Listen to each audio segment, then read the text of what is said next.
Good morning. I think we should probably get started. My name is Benoit Monin. I'm a professor in psychology and at the business school, and I'm here in my capacity as a member of the board of Ethics and Society to moderate this discussion this morning. If you're here today, presumably you were here last night, so I don't need to introduce either the Tanner lectures or eminent speaker, Professor Lemann. I will, however, introduce both our commentators. What I've asked them to do is to each, what we've asked them to do is to each speak about 20-25 minutes in reaction to yesterday's talk. After they've both spoken, Professor Lemann will react to these comments, after which we'll open the floor for questions from the room, and I'll do my best to moderate that. So our first discussant is Theda Skocpol, the Victor S. Thomas Professor of Government and Sociology at Harvard University. She's a former dean of the graduate school at Harvard, a former president of the American Political Science Association, and an elected member of the National Academy of Science and other such bodies. Professor Skocpol was awarded the Johann Skytte Prize in Political Science, one of the most prestigious prizes in that field. She's also the co-founder and current director of scholarstrategynetwork.org, an organization promoting public engagement by academics. Her work has been praised for its visionary analysis of the significance of the state. Her best-known books speak directly to this, such as States and Social Revolutions, a comparative analysis of revolutions in France, China, and Russia, and Bringing the State Back, a co-edited volume which has been credited for reminding social scientists of the importance of states as agents of social and political change. She writes prolifically on U.S. social policy and civic engagement in American democracy in books such as Protecting Soldiers and Mothers, on the origins of U.S. social policy, and Diminished Democracy, on the decline of civic participation in the U.S.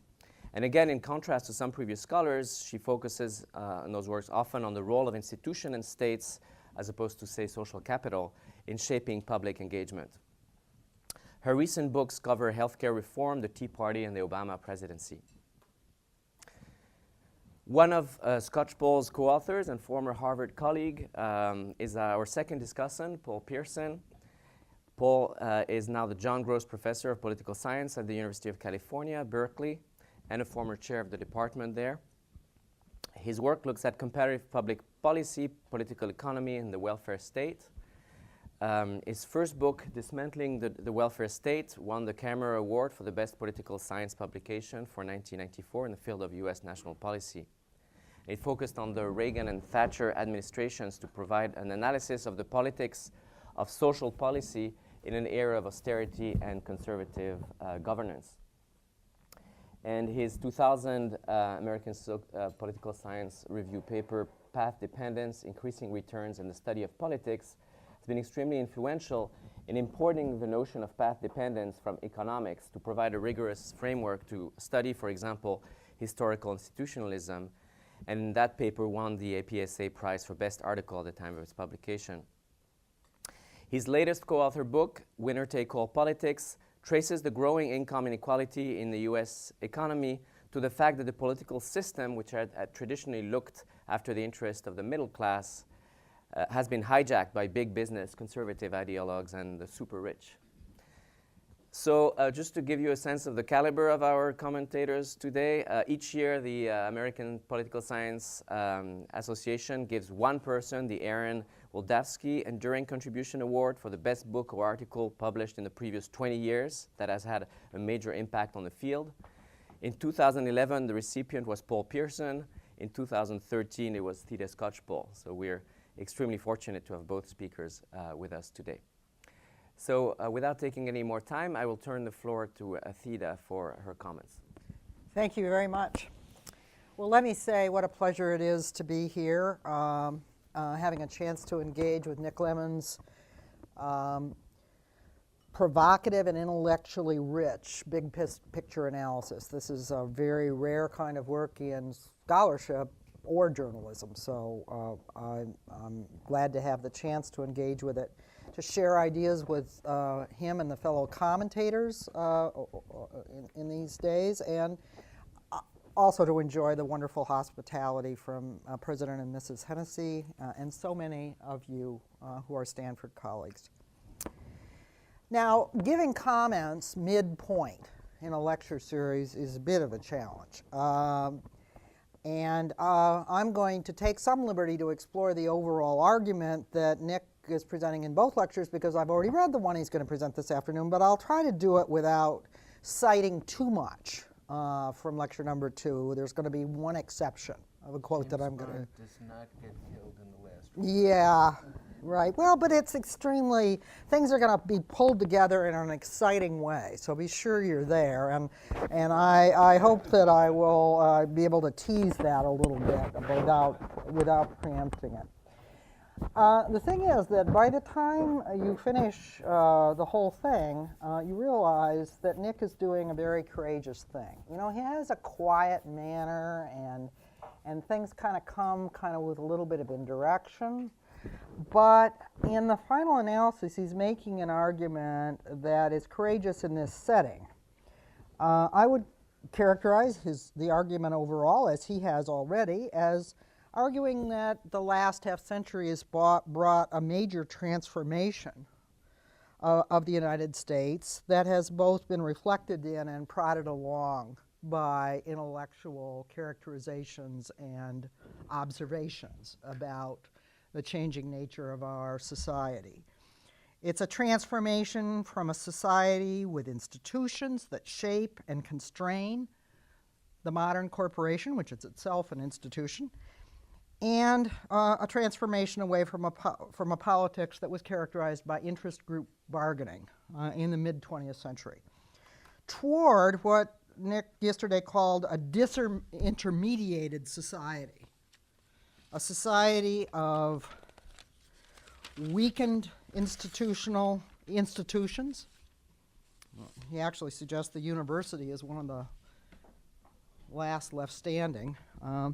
Less effectively organized groups, unfettered high-risk finance capital, and principled reformers who see themselves as above it all problem solvers, acting from on high to realize conceptions of the public interest.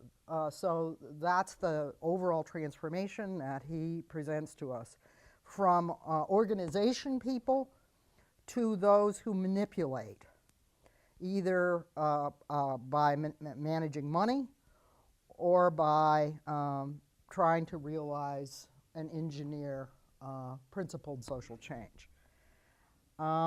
He argues, or at least insinuates, I don't know that I think he fully develops this argument, that this transformation has facilitated the galloping inequalities, including economic inequalities that we see in American society. And I'm sure Paul will talk about this more, but let me just be very clear. Galloping inequalities is not an exaggeration.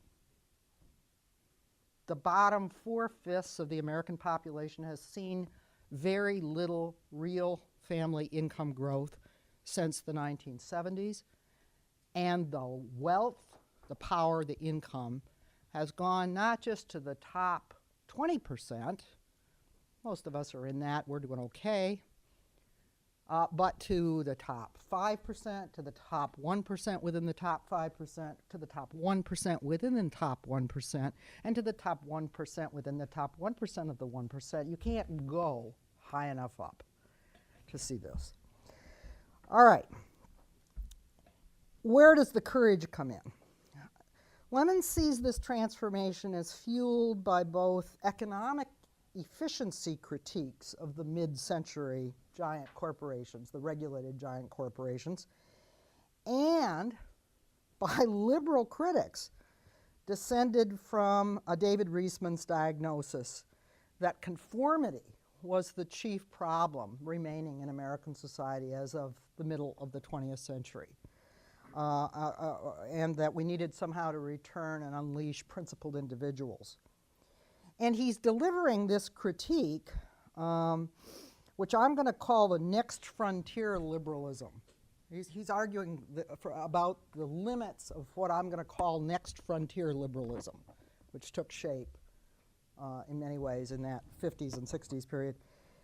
He's delivering that critique of a brand of liberalism that's fashionable in Upper Manhattan and in Palo Alto and to some degree in Cambridge, Massachusetts, New Haven, and Berkeley. I think a little less in all those three places. We're a little less guilty of it, but we're guilty. And he's delivering that critique in the heart of the beast, right here in Palo Alto. He's, I would argue, challenging the comfortable upper middle class liberalism that says complacently, and I'll quote from him from this afternoon, "We'll have free markets, free trade, equal opportunity, and human rights all at the same time."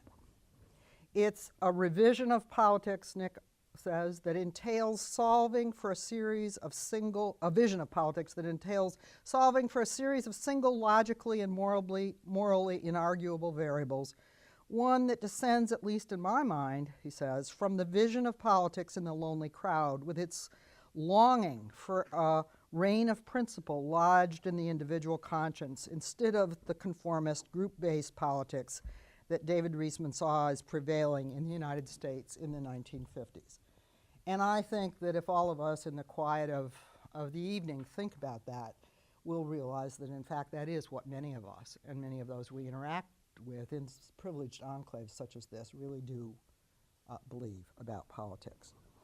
Now, the winners of this transformation that Nick is describing in these two lectures are indubitably finance capitalists, but they are also elite reformers who who think of themselves as being above the self-interest politics that characterizes others. I mean, I collaborated with Nick a couple years ago on a project for the Rockefeller Family Fund looking at environmental reformers and their failures in the cap and trade struggle. And when I interviewed environmental reformers, they all told me that they were above mere self-interest politics, that they were the embodiment of logic and science. Also, you know, their version of God, I mean, because they speak with moral certainty. And they told me that things like the Affordable Care Act, designed to create more health security for the masses, were what was standing in the way of the realization of their vision for cap and trade. Utter nonsense, by the way, but very telling of the view of politics that even very well-intentioned environmentalists can have. Now, Lemann argues that such public interest liberals, as well as the forces pushing for unfettered capitalism, particularly finance capitalism, have, whether intending it or not, abetted and justified a transformation that has left even them with some uneasiness about a decline of connectedness and trust and cohesiveness in the larger American society. Overall, Nick's modus operandi in these two lectures is to develop his own portrayal and explanation of the great transformation of our era by commenting on a series of intellectual characterizations and critiques. And I think he chooses to do this, he told us, because he thinks those intellectual characterizations and critiques had some causal force, but also they capture, as we're going along, some of what is happening and what some of the most thoughtful observers and even public intellectuals who are weighing in actively are doing and thinking about it. There are two major axes across the two lectures in his intellectual evolutions that he tracks mainly, although there are many, many things flitting in. It was like revisiting my graduate student reading lists to read these lectures. But I would say, you know, the key lineages, intellectual lineages, he traces, first of all, from a book like Burrell and Means' The Modern Corporation and Private Property and others of its sort that characterize the managerially directed, sometimes welfare-oriented large corporation of the mid-20th century, to the critique that was encapsulated intellectually in the theory of the firm by Jensen and Meckling that suggested that, you know, that was all well and good, but those managers were wasting a lot of resources and cheating the stockholders of the profits that they deserved. An idea that is definitely part of the move toward wringing out those inefficiencies and those paddings from the corporation, and making it possible to free up money to be manipulated rapidly across the globe, regardless of the social consequences. The second lineage that Nick traces is from The Lonely Crowd of David Reisman, and to some degree Truman's book, The Governmental Process. It's very clear in the lectures that he's going from the lonely crowd to themes like worry about individuals being subsumed in the group, the growth of too much conformity and standardization in both work life and in the suburban living of the middle class in the mid-20th century, going from that to the evolution of moralistic critiques that you see reverberated in people like Betty Friedan. And I think he's right about Betty Friedan and the origins of modern feminism. I think it did have a critique of suburban family life, mid-20th century. He also looks at the lineage from Truman's characterization, fairly optimistic, of interest group pluralism to its movement toward a very hard-edged critique of interest group pluralism in works by Theodore Lowy and John Rawls and others at a later time. Now, I think what he's doing here is focusing on how corporate-grounded middle-class life, both work life and family life, and self-interested bargains among groups that were part of the world of corporate-grounded middle-class life in the middle of the 20th century, how they were both celebrated and critiqued for stifling creativity and for cutting off broader conceptions of the public interest and how to act on it. He argues very provocatively that the critics on the whole took for granted the economic prosperity, security that regulated corporate capitalism in mid-20th century American brought for a lot of people in the middle class. All right, so that's the argument. Is he right, or is he sufficient? I'm going to argue that he's right, but not sufficient. Now, I could choose to quibble with the intellectuals and books that are chosen and how they are portrayed. And if I were to do that, I would express some pretty strong reservations about the portrayal of C. Wright Mills here. I think that I don't think Nick is wrong about the book that C. Wright Mills wrote on the middle class, but I think that Mills took a much more harder critical edge in the power elite and the sociological imagination. And I'm sensitive to that because those were the ones that inspired me as an undergraduate. He leaves out, I think he's wrong a little bit about Galbraith too. I don't see Galbraith as mainly thinking about individual conformity or even mainly criticizing private consumerism. I think he was looking for why we have such a weak public sector in the United States and what that costs us, even at the material level in our life. I also wonder whether further iterations of this might not want to talk about some of the critiques that become very powerful by the time we get to the 60s. The Other America by Michael Harrington. Silent Spring by Rachel Carson. And Martin Luther King's thunderous and powerful sermons, which were, go back and listen to him sometime, you'll be blown away at what he was saying. But what I'm going to do instead is to focus on what I see as being quite right here, and then the incompletenesses in the portrayal of what has changed and the suggestions about what caused the changes. What Lemann gets right, I think he's absolutely correct that an anti-institutional and anti-organizational mindset unfolding into unintended extremes has run through much of cultural and social and political change in the United States in the last half century. Think about the lionization on the left right now of Edward Snowden.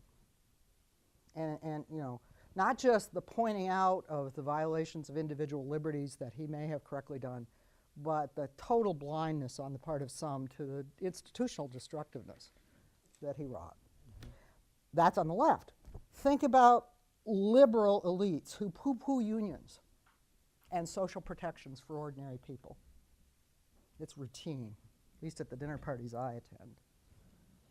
Think about the rise on the right of institution bashers of the most radical and extreme kind, of Rand Paul, who in his honest moments wants to get rid of the Civil Rights Act as an infringement on the rights of small business people to exclude people of color from their lunch counters. You hear the contempt in my voice here because I'm an institutionalist.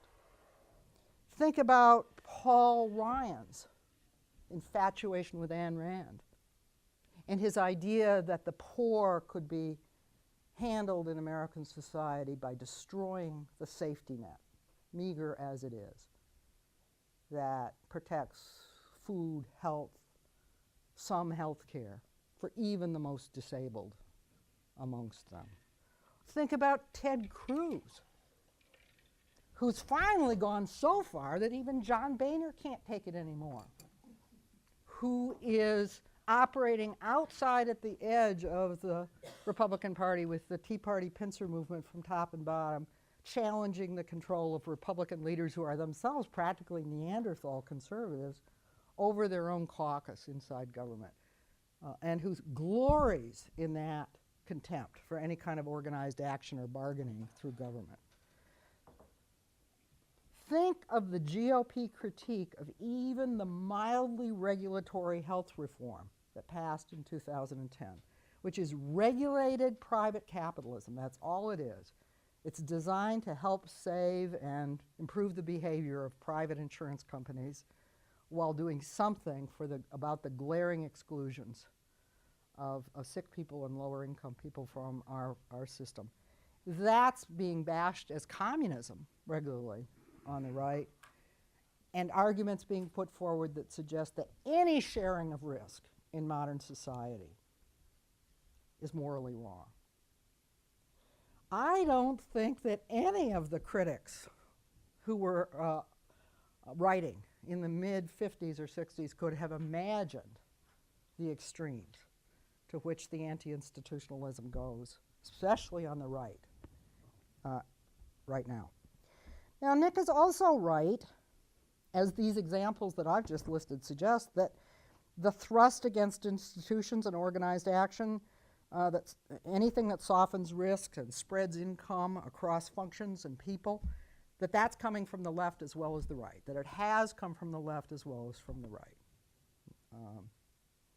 He's also right, correct, that what I want to call next frontier's liberalism, from the 1960s on, took economic security and opportunity for the middle class for granted. There was definitely, and I plead guilty to being part of the generation that thought this way for a while until I changed my mind. 60s liberalism, even at its most radical and most justifiable, as I'll suggest in a moment, in people like Harrington and Rachel Carson and the civil rights giants, in some ways they were partnered with people who often took too narrow apolitical a focus. And many others who are kind of neoliberals in this era focus upward, leave aside politics, downplay inequality, economic inequality, not racial or gender inequality, as either causes or consequences of the things they're dealing with. I think that Nick notices some of this, but I think he writes too much from the points of view of the university-educated upper middle class and the point of view of the financial and business elites. That's who university deans know and talk with, I can tell you. I mean, that's who most professors know and talk with, actually, especially the university-educated amongst us. This makes for a powerful discussion of the rise of high finance over corporate business in this era, and it makes for a lot of insights about the preoccupations with individual authenticity that have overtaken educated university people and students in this whole era. And it may explain what I think is an overemphasis on Reisman. I mean, I think Reisman is, kind of the kind of critic of of capitalism that is real comfortable in a college classroom, but doesn't go far enough beyond that. It leads to ideas about social entrepreneurialism, which are really rampant among undergraduates now. The idea that you should stay out of politics and that you should just make a lot of money and do some good on the side, either as a donor or by doing some kind of socially responsible thing while you're making a lot of money. These are the kinds of politics that appeal to university-educated reformers.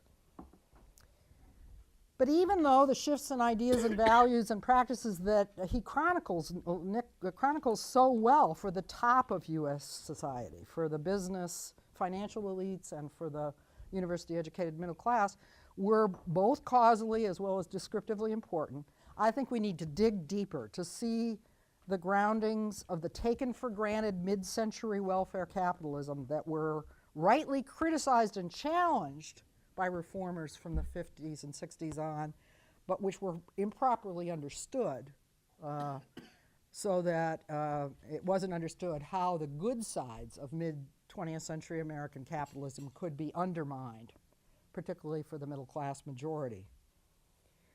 I don't think Truman, who is somebody that Nick invokes, was at all adequate to that, or the lineage that came from him. And I think this is inside political science baseball, but Truman's analysis was not institutional. It's not correct to say that it was. In fact, it was a challenge to institutionalism in political science, which then people in the lineage that Paul and I are part of have revived. What the interest group liberal people were trying to do is to take institutions out of it and just look at groups. Now, true, they looked at organized groups, but they opened the door to people like Bob Putnam, who looked just at networks, and for whom institutions just disappear. In fact, mid-20th century U.S. capitalism was heavily regulated capitalism through government actions, federal government actions that were wrought in the social upheavals and social movements of the New Deal, including the emergence of the modern union movement, and through the need to mobilize and create national solidarity to fight World War II. The New Deal era and World War II hardly appear in this discussion, and yet they created the groundwork for the regulated private corporation that was both accepted as inevitable and understood to be socially constructive, or possible to channel in socially constructive ways in the era that Nick starts with. There were created in the New Deal era and World War II broad redistributive social policies like Social Security and the GI Bill of 1944, which were more than interest group policies. There were created the conditions for the emergence of moderately strong trade unions. Moderately strong. Certainly not Sweden, but not where we are now. Very far from where we are now. And those redistributive policies, the regulated corporate capitalism, and the public policy steps that were taken to make it possible for unions to organize and bargain, those enhanced wage equality, and by the 60s and 70s even enhanced some racial inequalities too. Some of the latest research on unions shows that by the 60s and 70s they were promoting a degree of racial equality that looks like it's gone the way of the dodo now. Now, of course, the modern corporation was shaped, hedged, and prodded, not fundamentally transformed by these government actions, federal government actions, unions, also broad citizens associations, like the American Legion, which was the agent that pushed for the GI Bill of 1944 that opened the door to mass higher education. Hardly a socialist organization. Nick pretty much ignores these forces that put in place the institutional groundwork that his critics were celebrating or criticizing in that period. And I think he fails to see how important big citizen mobilizing wars have been in drawing U.S. elites into solidarity with the middle class majority and the working class majority. In the big sweep of U.S. history, which I won't trouble with you with, the Civil War and World War II were really vital, not just the wars themselves, but how we fought them and the fact that our country won them, in reining in the selfish excesses of elites, sometimes even harnessing them to genuine patriotism, and certainly boosting the clout of labor unions, women, even racial minorities, and the organizations that they populated. And of course, the effects of that kind of war have faded as the kinds of wars that need actual masses of citizens to fight and produce things have gone away. Now, of course, next frontier liberals in the Reisman lineage and civil rights-oriented radicals of the 60s who were to their left also tended to either ignore or misunderstand the role that these factors had played in putting in place the middle-class prosperity that they wanted to pocket, that they wanted to take for granted and move on from. I don't really think that most liberal reformers of the mid-20th century thought that they should get rid of that middle-class prosperity. They just didn't think it was good enough. And you know what? They were right, because they correctly focused, particularly the more radical among them, on the exclusions and inequalities that were built into the government policies, the organizational arrangements that buffered and turned more socially responsible the big corporations of the mid-20th century. I just have to name these to people in this room. Particularly reform liberals were focused on poverty, the amount of poverty that remained for those who worked in the core institutions or in the unionized sector of the workforce, or who were the elderly, who were very poor before Social Security was expanded in the 70s. They focused on the lack of equal rights for blacks, and that, above all, was the moral cause of young people when I was young, which is back then. It's a long time ago. And they focused on perversions of the public interest that happened when established business and union groups forced issues of health and safety, environmental issues, and social rights for the marginalized off the public agenda. Certainly they focused on the enormous waste of women's talents that occurred by relegating women to being helpmates and selecting them for their looks rather than their brains. Someone like me would not be here without the fight. I just don't have the looks. I couldn't have been the secretary, even if I'd wanted to be. Those critiques, which were really the more biting ones, are not in Nick's account. I hope they will be the next time he does it. And they were true critiques. But at the same time that those who made the critiques mobilized to fight those limitations and to right those wrongs and exclusions, they failed to notice the harm that could come to the parts of the social compact that they wanted to take for granted.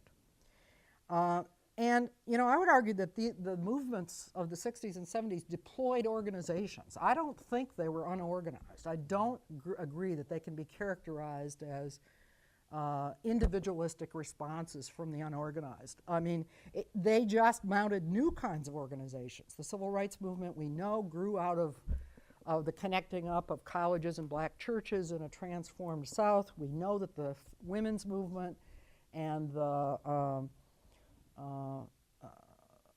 public interest movements like the environmental movement were organized out of networks and gave rise to public interest and advocacy organizations that very powerfully lobbied and still do lobby and deploy expertise and lawyers, above all lawyers, on behalf of their causes. So it's not so much that they were unorganized as that they went around the existing organizations, the labor unions and the big cross-class federated citizens membership associations, because they regarded them as sexist and racist and as too narrow in their conceptions of the public interest. And they didn't imagine that as they went around them, or sometimes through them, they might destroy their capacities to do what they were doing before for a lot of the blue-collar and lower white-collar strata in American society. I've written about this in Diminished Democracy, and you can go and look, but it's not an analysis that suggests we went from organization to no organization, or from government action to no government action.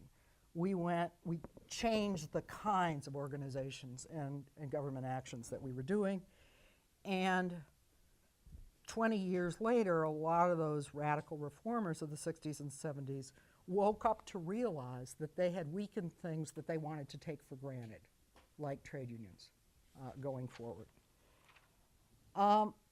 They would ultimately pay a heavy price. I would say liberals have been paying a heavy price now for some time for undermining, bypassing New Deal era unions, federated citizens associations, bipartisan sheltered forms of government, which look like insider dealing, but look a lot better when you notice what the alternative turns out to be, and certainly regulation of the economy, which they teamed up with many corporate critics to undermine. Now, as Nick says at one point, reformers like Ted Lowy barely discussed conservatism. They remained dismissive of the Christian right, of pro-business, of the alliance between pro-business forces and the Christian right that took form in the 70s and 80s and was behind a lot of the first waves of tax cutting and deregulation and union bashing that unfolded so startlingly after the reform era of the 60s and early 70s.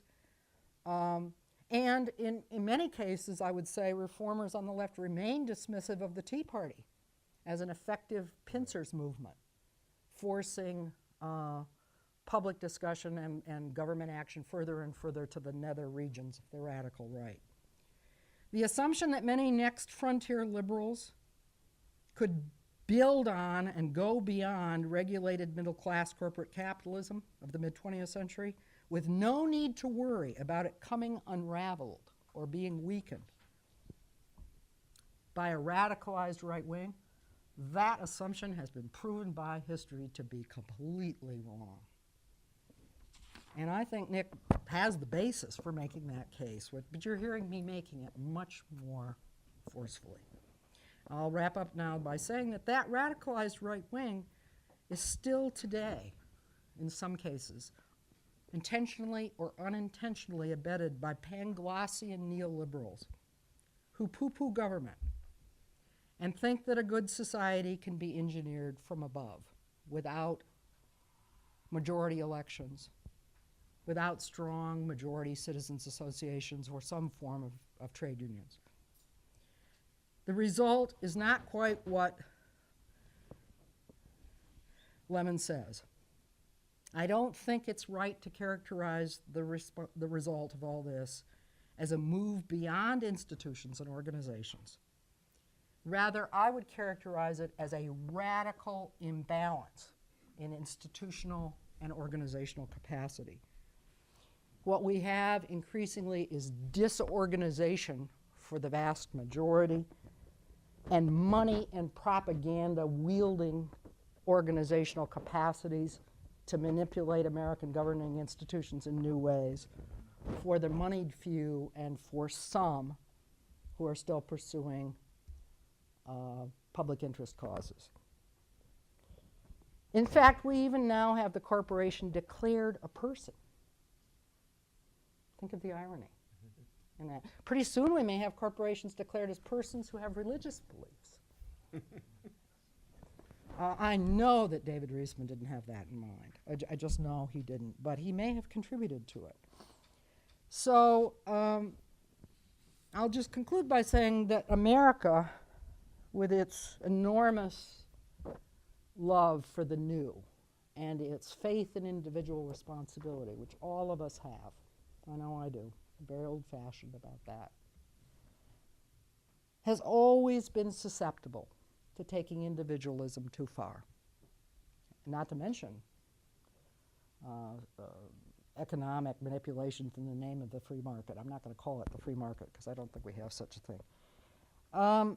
It's always been possible in this society, and it has repeatedly happened in American history, that those ideals get married to extreme inequalities and extremes of elite privilege. But that may be the frontier that we're now at.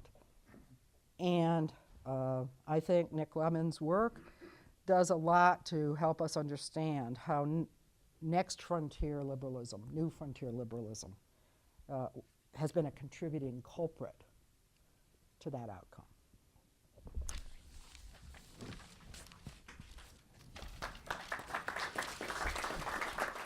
Sorry, I went too long. Thank you very much, Theda. You've given us a lot to think about. And now I'm going to pass the speaking baton to Paul. Great. Thank you. Tough act to follow.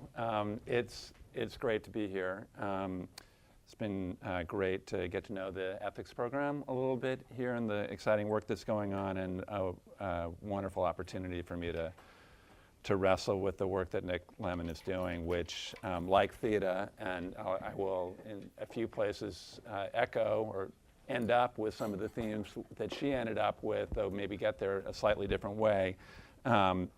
I feel quite passionate about the issues that you're wrestling with in this work. I do think that getting a handle on the great transformation, you quote Polanyi at one point in the lectures, the great transformation that the US has taken in the last half century is a fundamental issue for us to be wrestling with, and that we can all learn a lot from even the initial stabs in this project that you've taken here.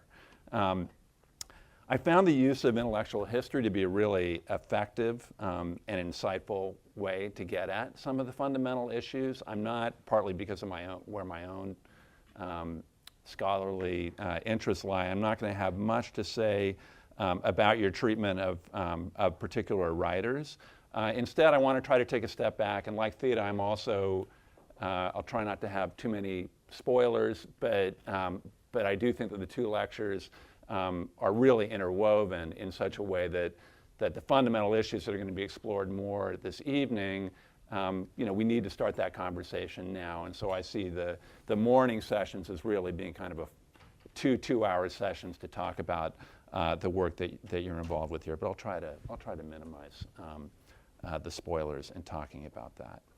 And so I want to say a little bit about where I'm less than fully satisfied with the arguments that you're presenting, and to think about it in terms of three sets of issues. One is about where we were in, say, the 1950s. The second is the question of how we got from where we were to where we are, right? The argument about what changed. And then finally, the analysis of where we are. Are we really in the world of transaction person? And my conclusions about that, maybe not that surprisingly, if people know my work and Theda's work, some of my conclusions about that are not so different from where Theda ended up. Now, in developing some of the arguments about things that I think need to be taken into account, there's a danger here, and I apologize for this, that you could descend into a kind of, but what about this critique? Like, please add on this, please add on that. And, this work is already incredibly ambitious, right? To try to say something in a concise form about this monumental macroscopic transformation. And so, but you should also talk about this is not a very helpful point. Unless it's really anchored to the way in which it really changes the way you think about the things that you do want to address, right? To take certain other things into consideration. So I'm going to try to, because a fair amount of what I want to say does have this quality of saying, I think this needs to be taken into account more, needs to be given more weight. It's always with the purpose of trying to say, how does that reflect back on the issues which you're wrestling with in this work. All right. So where were we in the 1950s? Organization, man. All right. And the main thing I want to say about the discussion here, and I should say that some of these remarks draw on work that I'm doing with Jacob Hacker now, in which we're actually spending a fair amount of time thinking about the corporate elite in the 1940s and 50s and 60s and what made it tick. But I do worry that the account that you give of the organization society, or this more thickly institutionalized society of the mid-20th century, is too organized around the huge corporation. All right, so you said in the lecture last night, quoting a young Peter Drucker, saying that big government and big labor, quote, are nothing but social responses to the phenomenon of modern big business and of the corporation. I actually think that's not a bad sentence. Right? I actually think that there's a lot of truth in that big labor and big government come out of the rise of the big corporation. But by the time you get to mid-century, big government and big labor are really important parts of what's going on in American society. Right? And I think that needs more play, especially if one is trying to understand the place of the big corporation in mid-century American society. The fact that at that point you're moving more towards a system, Galbraith didn't quite mean what I mean when I say this, but a system of what he called countervailing power, right? Where corporations didn't call all the shots. Right? And in fact, much of the system that emerged by the 1950s was a system that most of the business community had fought tooth and nail. Right? It would not have come into being without the New Deal. It would not have come into being without World War II.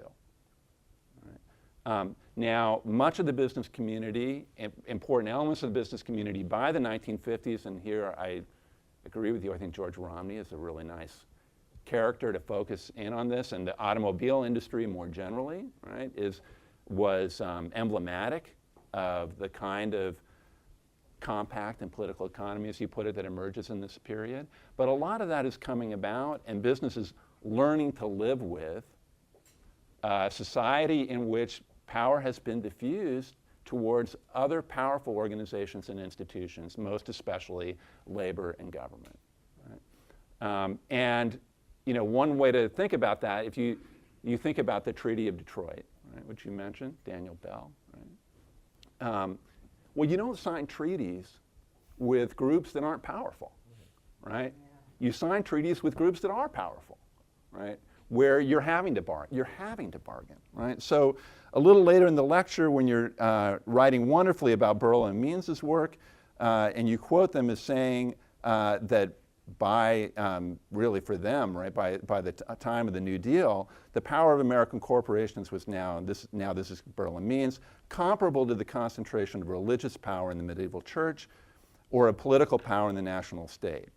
And then, now this is Lemann, it was therefore only natural that corporations, and then Burl and Means again, be made to accept responsibility for the well-being of those who are subject to the organization, whether workers, inventors, or consumers.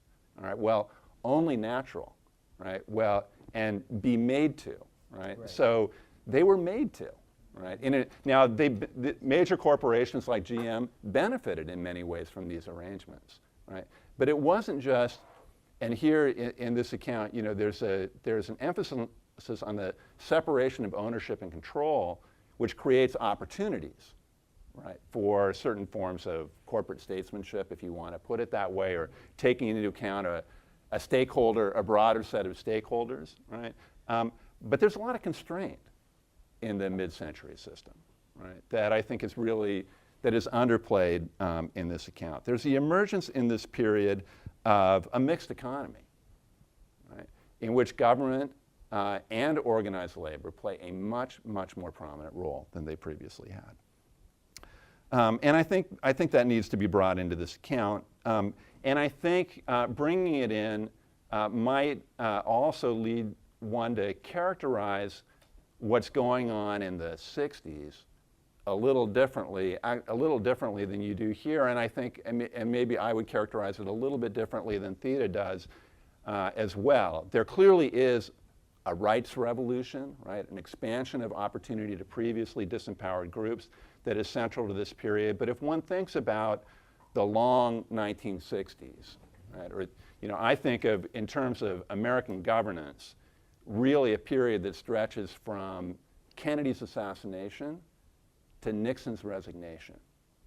Right? Interesting that to me is the point that marks the end of a period of change in the political economy or the social compact that's going on. So this is a period where there are expansions of civil rights. There's the rise of the civil rights movement, beginning of the emergence of affirmative action, the Voting Rights Act, the Civil Rights Act, feminism and advances of feminism. But there's also the introduction of Medicare and Medicaid, and a huge expansion of Social Security, and the Clean Air Act, and consumer protection in areas like automobile safety and smoking. Right? There are very strenuous new efforts to further constrain capitalism, right? To produce a mixed economy that in many ways, based on the use of political authority, right?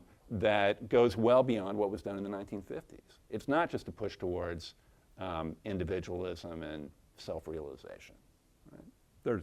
There's a use of government as a constraint, right? That's part of a big part of what's going on in this period. So I think if one rereads a little bit of the story of the 1940s and 1950s to see these massive and indeed very powerful and very central corporations as more constrained, right? Then it also affects the way one thinks about what was going on in the 1960s. Okay, so that's somewhat different reading of where we were. Okay, how did we get from where we were to where we are? All right, so one of the interesting things here is that in the lectures is the emphasis upon ideas, on the way that people think, and especially the way that elites or intellectuals are thinking about the society they live in and characterizing its problems and what kinds of solutions we need to be pushing towards. It's a little unclear whether this is a way to cast a lens on a set of issues or whether it's more of a causal argument. Right? And I'm a little uncertain even after reading the lectures a couple of times. There are moments where I feel like you're pushing further and saying like the way that people were thinking about the society and its problems was really causally important to the transformation, and there are other times when it seems like it's more just a way to get into a whole set of issues. Something we could talk about. Now, I agree with Theda. I don't think there's any doubt that there have been big cultural shifts that in many ways involve a kind of retreat from a recognition of the importance of institutions and the legitimacy of institutions, and towards more individualized, more market-friendly ways of thinking about things. And just, I hesitate to put this up here because sometimes you put up a slide and people really want to talk about it. And I don't want to get bogged down on this, but these are the economist named David George has published a book recently, and basically all he's doing is looking at word counts and use of language in the New York Times over the course of the 20th century. And so this is just so when you get an article in the New York Times and it refers to competition, is the valence of that the way that's framed? Is it favorable or is it unfavorable? And you can see the kind of changes, though note that really it's the 1990s and 2000s, right, where this really takes off. Here's the same thing for regulation, right? So if the closer you get to now, the more likely you are to see something about the burdens of regulation or the inefficiencies of regulation or so on. You wouldn't have seen that so much in pieces in the Times earlier in the century. So there's absolutely something real there. Right? Now, but if one is thinking about a causal story, why has this happened? And I'm one of these hard-headed, non-mystical types that you mentioned, at least when it comes to doing social analysis. What are some of the things that you would want to really put forward in a causal argument about what's driving the transformation. And I want to highlight some of the structural things that I think are really important, right? And one could argue about where ideas, either elite ideas or broader ideas in the culture, fit into that. But I just want to mention a few. The one that the lectures do a fantastic job, I think, in talking about is financialization. Right? I mean that is, and the way that it affects corporate governance. And the way that it affects elite thinking, I think that is extremely important, and the lectures give it its due. But I think there are three other big structural changes that are also really important in driving this transformation. And of those, really only one gets much attention in the lecture, and even there it's mostly in passing. So the first one I want to mention is globalization. I don't think globalization by itself changes everything, but I think it's a huge deal, especially if one is thinking about how big corporations function and how they see themselves as connected to the rest of American society. Globalization exposes firms to much more competition.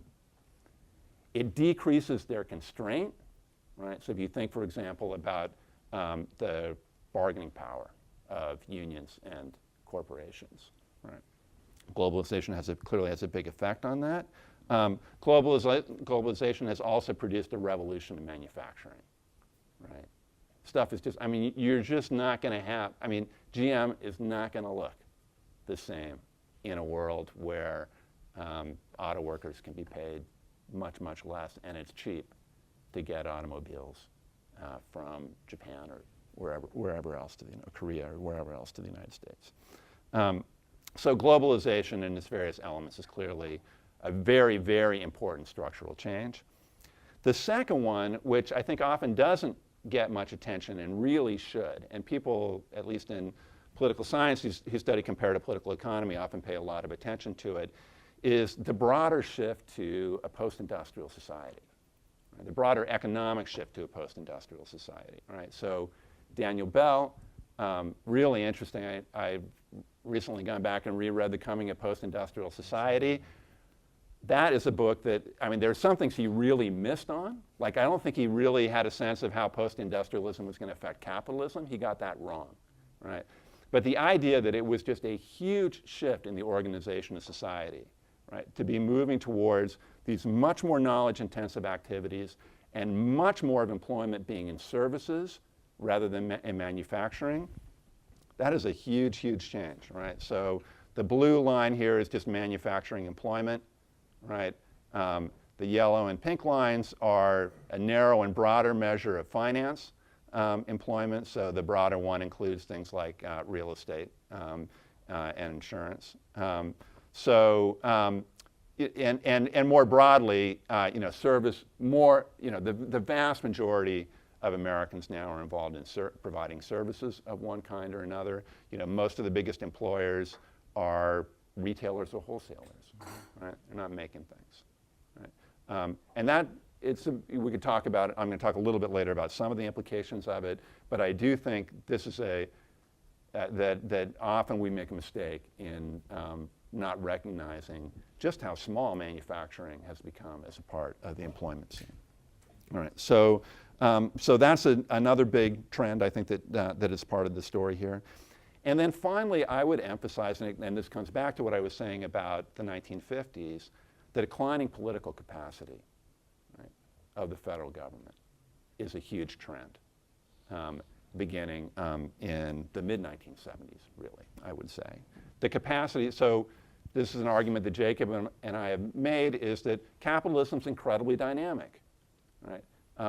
A mixed economy, that is a society in which there is some serious effort by government, right, to correct market failures, right, to avoid concentrations of economic power spilling into political power, to protect against various kinds of risk, right?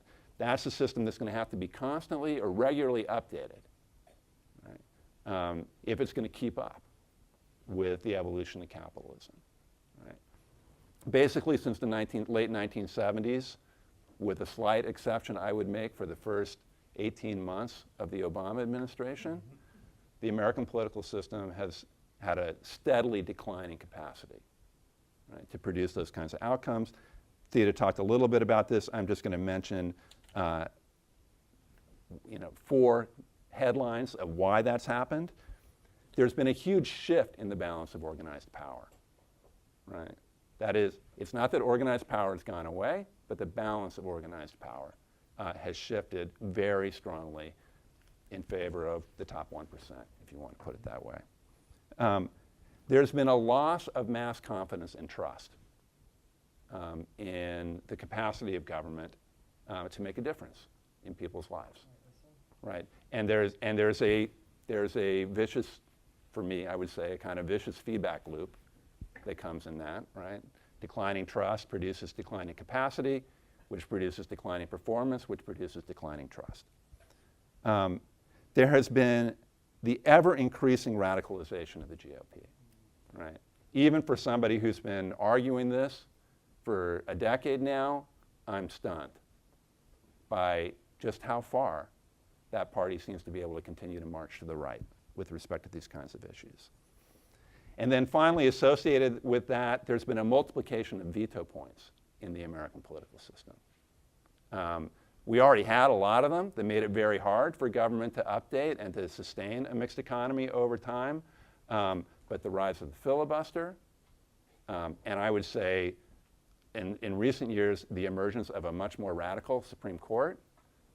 I think there's actually, because the Supreme Court didn't strike down all of Obamacare, people often gloss over too quickly the fact that 4 Republican judges and almost a 5th were willing to strike down the entire bill, even though until the issue got handed to the Supreme Court, virtually nobody involved in the heated debate over Obamacare thought that there were serious constitutional issues involved, right?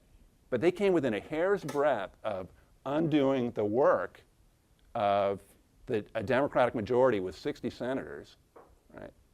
They came within a hair's breadth of doing it. And they're only getting going on other things. Right. So that's it. Anyway, so the capacity of the political system to update the mixed economy has been in radical decline, I would say, for a long time. So all of these to me are part of the story. If we were going to try to do a causal story of explaining how we got from there to where we are now, it would include some of these elements in addition to changes in ideas and financialization. Okay, where are we? Transaction person. Culturally, I would say yes, that is where we are. But we still live in a group-driven world, right? So here I'm with Theda, right? I would say that there's this is putting it too far the other way, but let me put it that way just to make it stark. There is a patina, right, that is socially advantageous, right, of the idea that we're all just out there maximizing, right? And some people are just better at it than others. And it's like every individual against every individual, right? But you don't have to go very far below that to find exertions of organized power, right? That are used to steer resources in one direction or another. So, one thing that comes up a fair amount in this second lecture, right, are references to the idea, like the goal of efficiency. And my guess is that you're actually maybe closer to my view than it sometimes sounds if one's listening to that. I don't actually see a lot of efficiency in a lot of what's going on. I do see a lot of profit maximizing, right? But that's not the same thing as efficiency, all right? So finance, share of finance, percentage of GDP, right? So interesting little long macro historical chart, right? You can see it jumped up once before, right? And a lot of bad things happened to most Americans, right? And it's jumped up again, and I'm not an economist, but when I went looking to find the economists who said, the expansion of finance, it's just been great for economic growth, it's really hard to find good arguments, right? That say, there's some people who say, well, maybe it's neutral, right? But it's really, really hard to see how that big, even before the financial crisis, right? How that big expansion of finance, right, was a big winner for efficiency, right, at a macro level. Right? But it's a little hard to tell. Like, we struggle with how to measure that. So let me turn to an area where you actually, I think, can think much more clearly about whether or not you're producing social progress, right, by adding resources. All right. So the American healthcare system. Right? So I'm going to put up a slide in a second. We're going to look at a bunch of countries over time and we're going to measure performance. Right. We're going to measure performance by whether you're improving life expectancy. Crude measure, right? But a pretty good measure. Like that's a big, big deal if you can improve life expectancy. Economists try to translate that into dollars. You get into the tens of trillions really quickly, right? If you're able to improve life expectancy, right? So that's going to be on one axis, and on the other axis, we're going to see whether you're spending more money as you do it, right? So improving life expectancy, right? Are you spending more money? What you'd really like to do, of course, is to go straight up, just hug onto that life expectancy axis, right? And not spend more money, get a lot more out of it. All right. So let's see now. So this is going to look at 20 countries, 20 rich countries, over the last generation, right? And most of them have done a pretty good job, right, of improving life expectancy without spending all that much more. There's one huge outlier. Right. Now, okay, healthcare is a super complicated subject, right? And it's obviously not a system of pure markets in the U.S., but it is far more transactional, right? Far weaker in its use of political authority than those other systems, right? It does not produce efficiency. Right. It produces enormous amounts of rent-seeking. Right. Have you got life expectancy for the top? It's gone up much more than everybody else. Yeah. So if you looked at the U.S. and broke it out by income, no big surprise, right? You would find that actually over the last 30 years or so, life expectancy for the affluent in the U.S. has improved somewhat, though even for the affluent, not as much as it has in these other countries. Right. It's improved not at all for the rest of the population. All right, so two more quick slides and then I'm done. Education.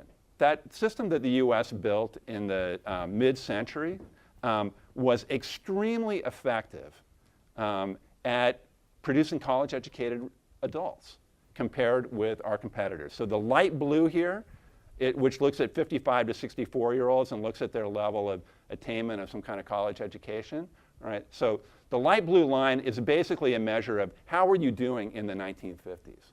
How were you doing in the organization age, right? And the U.S. was doing great in comparative perspective, right? 25 to 34-year-olds is more like, how are you doing now? Right? How are you doing now? And we haven't lost ground, but we haven't gained any ground. And almost all the other countries that we like to compare themselves have gained enormous ground over the last generation. Right? So, and they're mostly more willing to use institutions and authority to make things happen. So, circle back finally to transaction man in this case. I want to end with Mitt Romney, like you started the lecture with. And you could, because I do think that comparison between everything that I said, that comparison between George Romney and Mitt Romney is really telling, really telling. And the more you learn about George Romney, the more telling it is, right? And I mean, this is a man who was very progressive on civil rights, right? A man who introduced an income tax in the state of Michigan, who dramatically expanded higher education in the state of Michigan. And who refused to take raises that would make him too far different from rank and file.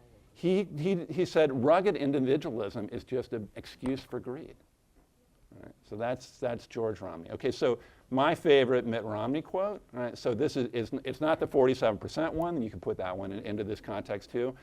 But a young man during I think it was before the Michigan primary, right, at a rally. Yeah, so this is primary season, so he's appealing to a particular electorate with this quote, right? But a young man asked him about college affordability, right? And this is what he said, right? It'd be popular for me to stand up and say I'm going to give you government money to pay for your college, but I'm not going to promise that. Don't just go to one that has the highest price. Go to one that has a little lower price where you can get a good education. And hopefully you'll find that, like you're going to the supermarket, right? And don't expect the government to forgive the debt that you take on, right? So you're on your own, happy shopping. Or ask your parents instead of another. Well, that was about a job if you wanted to start a business or something like that. So this is transaction man, right? But it's in this broader context in which, if by efficiency, right, we mean the ability to produce long-term prosperity, it's a really different story. And I think it's a story that where one has to think much more about movement towards a system where certain kinds of organized power are used to both limit government and shape government in ways that allow particular groups to benefit while most Americans are left on the sideline. Thank you.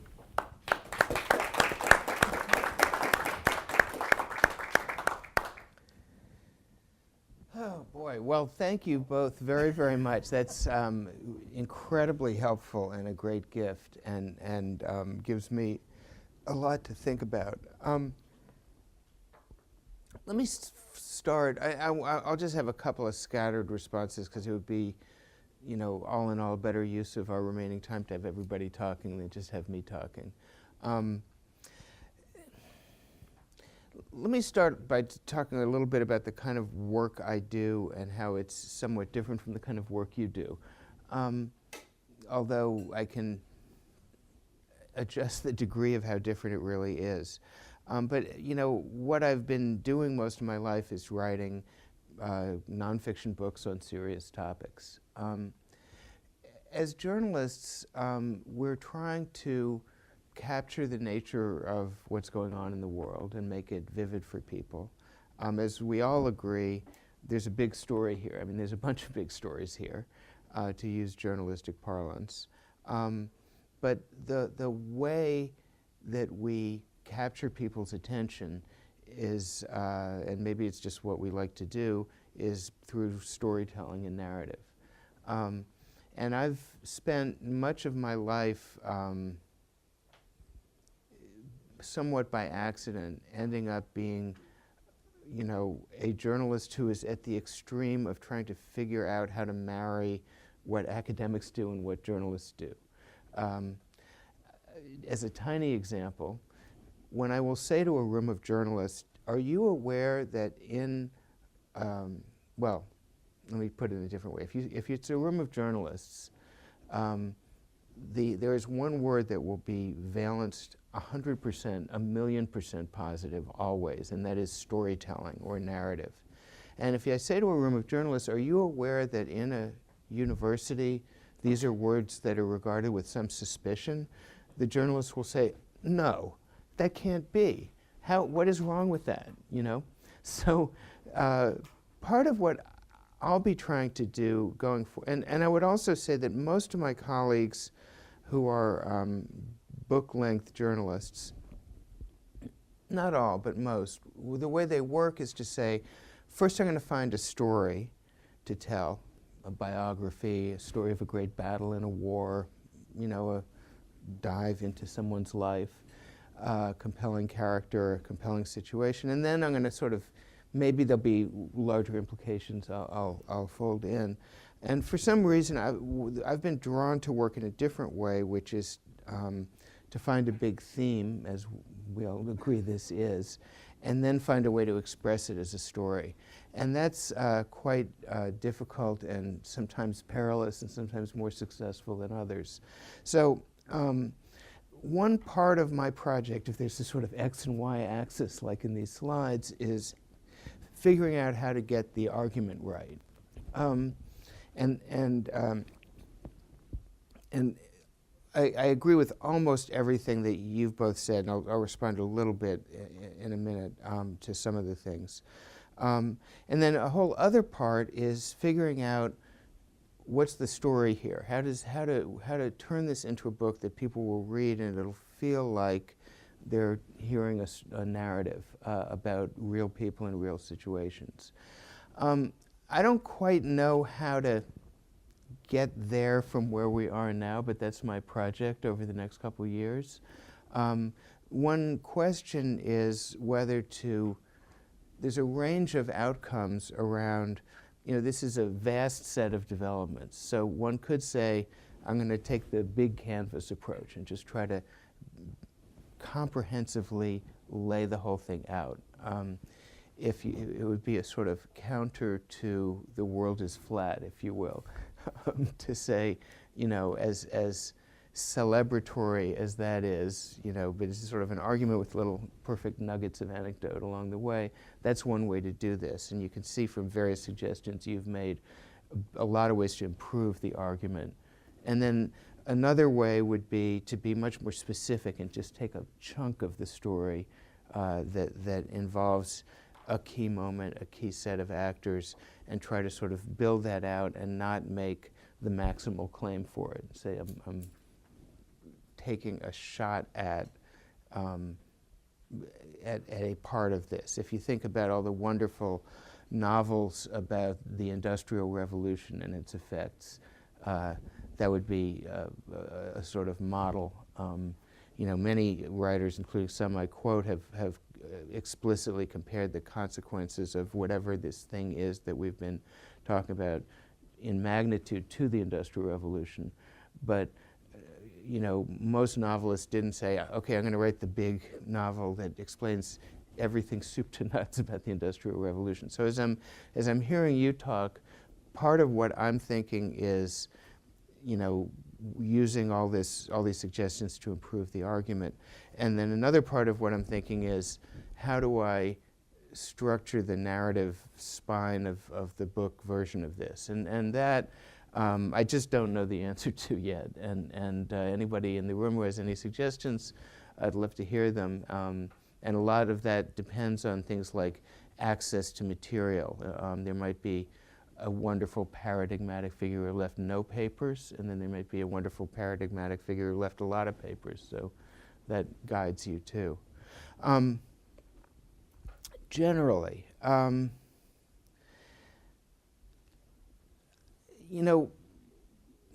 some of our conversation, quite a lot of our conversation this morning has been about what is the exact relationship between ideas, particularly elite attitudes, and institutions.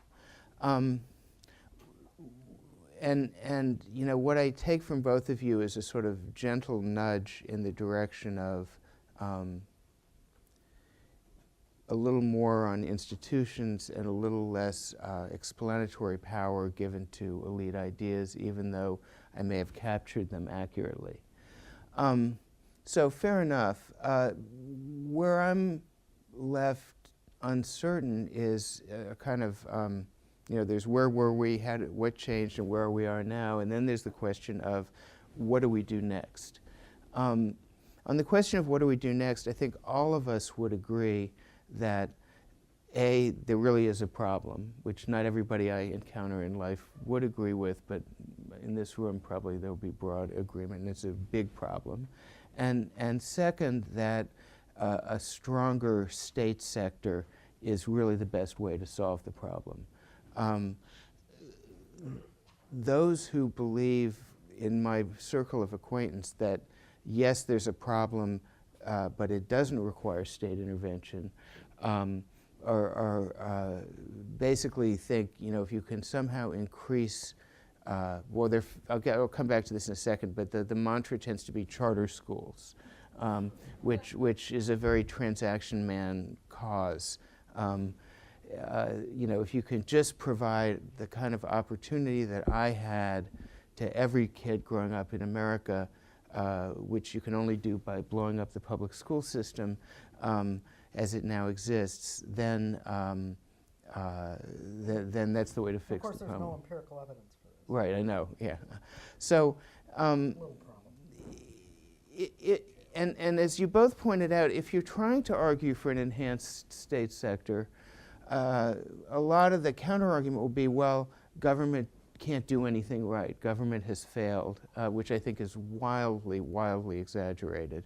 And so it tends to be kind of self-limiting. So a question, I mean, for both of you and for the room is, if you stipulated that we believe that institutions are in fact important and a sort of greater balance of power among institutions is absolutely crucial to solve these problems, that an enhanced state sector is essential, first in just creating a counterbalance, and second in changing the rules on the playing field so as to favor the more disempowered institutions and organizations. Then the question becomes, how do we achieve that? And around what do we organize and so on. I've been very profoundly influenced by diminished democracy and that whole argument that the real way to achieve these kinds of changes is through, you know, old-fashioned organizing around federated structures that become institutions that then come into government and ask for things. I think one of the problems with the transaction era, if you will, is you know, the discourse is so skewed to the supposed power of philanthropy, civil society, et cetera, you're not, you know, what would solve the problem isn't even admissible in the courtroom as evidence. So I guess that's by way of saying I do think, you know, and partly because of inequality, that critiquing elite attitudes and changing elite attitudes, if there's a way to do that, is an important cause, because it just changes the nature of the conversation and lets people who have sort of a thumb on the scale in America increasingly, at least doesn't let them off the hook of thinking, as you pointed out, that they're sincerely dedicated to the public good while taking all the things that would actually help with this set of problems off the table. So I'll talk to you both separately on email to sort of follow up on specific things that you've mentioned and ask for suggestions. A really good, you know, paradigm for this, and so I'll just spend a minute on it, is the school reform movement, and it's encountering that, you know, got me onto this argument a lot. There are many ways at this, but I'll just give you one example. I was invited to, as I became known as someone who was not, first of all, you know, I've been in the, as you pointed out, in the fundraising business, and I know people like university presidents who do it at an even higher level than me, and they have said, repeated to me over the last 10 years, that's the thing, that and climate change are the two issues that you know, I hear about the most from my big donors. Yeah.